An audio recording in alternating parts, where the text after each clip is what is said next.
Hello everyone. आज हम आपके महंगाई टॉपिक के ऊपर निबंध लेखन बताने जा रहे हैं। तो शुरू करते हैं। भूमिका। आज विश्व के देशों के सामने दो प्रमुख समस्याएं हैं, मुद्रास्फीति तथा महंगाई। जनता अपनी सरकार से मांग करती है कि उसे कम दामों में दैनिक उपभोग की वस्तुएं उपलब्ध कराई जाए। विशेषकर विकासशील देश अपनी आर्थिक कठिनाइयों के कारण ऐसा करने में असफल हो रहे हैं। लोग आय में वृद्धि की मांग कर रहे हैं। देश के पास धन नहीं है, फलस्वरूप मुद्रा का फैलाव बढ़ता है, सिक्के की कीमत घटती है और महंगाई और बढ़ जाती है। महंगाई के कारण भारत की प्रत्येक सरकार ने अवश्य वस्तुओं की कीमत कम करने के आश्वासन दिए हैं, लेकिन कीमतें बढ़ती ही चली गई। इस कमर तोड़ महंगाई के अनेक कारण हैं। महंगाई का सबसे बड़ा कारण है उपज में कमी। सूखा पड़ने, बाढ़ आने अथवा किसी अन्य कारण से उपज में कमी हो जाए तो वस्तुओं के दाम बढ़ना स्वाभाविक है। लगभग 10 वर्ष पूर्व भारत को इतिहास के प्रबलतम सूखे का सामना करना पड़ा था। फलस्वरूप अनाज का भारी मात्रा में आयात करना पड़ा। देश का यह बड़ा दुर्भाग्य था कि हम अभी तक अनाज के उत्पादन की दिशा में पूर्णतः स्वावलंबी नहीं हो पाए हैं। हरित क्रांति के अंतर्गत बहुत से कार्यक्रम चलाए गए। अधिक उपज वाले बीजों का आविष्कार तथा प्रयोग बढ़ा। रासायनिक खाद के प्रयोग से भी उपज बढ़ी, लेकिन हमारी आवश्यकताओं की पूर्ति न हो सकी। दूसरा बड़ा कारण जमाखोरी। उपज जब मंडियों में आती है, अमीर व्यापारी भारी मात्रा में अनाज एवं अन्य वस्तुएं खरीदकर अपने गोदाम में भर लेता है, जिससे बाजार में वस्तुओं की कमी आ जाती है। व्यापारी अपने गोदामों की वस्तुएं तब निकालता है जब उसे कई गुना अधिक कीमत प्राप्त होती है।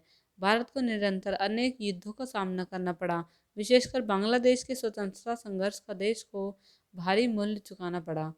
दोषपूर्ण वितरण प्रणाली। अन्य सरकारों की भांति वर्तमान सरकार ने भी महंगाई कम करने का आश्वासन दिया है, लेकिन प्रश्न यह है कि महंगाई कम कैसे हो। उपज में बढ़ोतरी हो यह आवश्यक है, लेकिन हम देख चुके हैं कि उपज बढ़ाने का भी कोई अनुकूल अनुकूल प्रभाव कीमतों पर नहीं पड़ता। वस्तुतः हमारी वितरण प्रणाली में ऐसा दोष है जो उपभोक्ताओं की कठिनाइयों को बढ़ा देता है। ऐसा प्रतीत होता है कि भ्रष्टाचार का सर्वग्रासी अजगर यहाँ भी अपना काम करता है। वस्तुओं की खरीद और वितरण की निगरानी करने वाले विभागों के कर्मचारी ईमानदारी से काम करें तो कीमतों की वृद्धि को रोका जा सकता है। जिम्मेदारी किस पर? आपात स्थिति के प्रारंभिक दिनों में वस्तुओं के दाम नियत करने की परिपाटी चली थी, लेकिन शीघ्र ही व्यापारियों ने पुनः मनमानी करनी आरंभ कर दी। तेल उत्पादक देशों द्वारा तेल की कीमत बढ़ा देने से भी महंगाई बढ़ी। वस्तुतः अफसरशाही, लात फीताशाही तथा लाल फीताशाही तथा नेताओं की शुतुरमुर्गीय नींद महंगाई के लिए पूरी तरह जिम्मेदार है। सिंचाई सुविधाओं का अभाव। देश का कितना दुर्भाग्य है कि स्वतंत्रता के इतने वर्ष पश्चात भी किसानों को सिंचाई की पूर्ण सुविधाएं उपलब्ध नहीं हैं। बड़े बड़े नुमाइशी भवन बनाने की अपेक्षाएं सिंचाई सिंचाई की छोटी योजनाएं बनवाने और क्रियान्वित करना बहुत ज़रूरी है।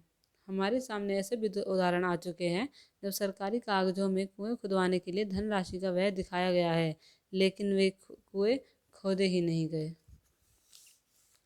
उपसंहार। बढ़ती महंगाई पर अंकुश रखने के लिए सक्रिय राष्ट्र नीति की आवश्यकता है। यदि निम्न और मध्यम वर्ग के लोगों को उचित दाम पर आवश्यकताएं वस्तुएं नहीं मिलेंगी तो असंतोष बढ़ेगा और हमारी स्वतंत्रता के लिए पुनः ही खतरा उत्पन्न हो जाएगा। Thank you for watching. Like, share and subscribe my channel.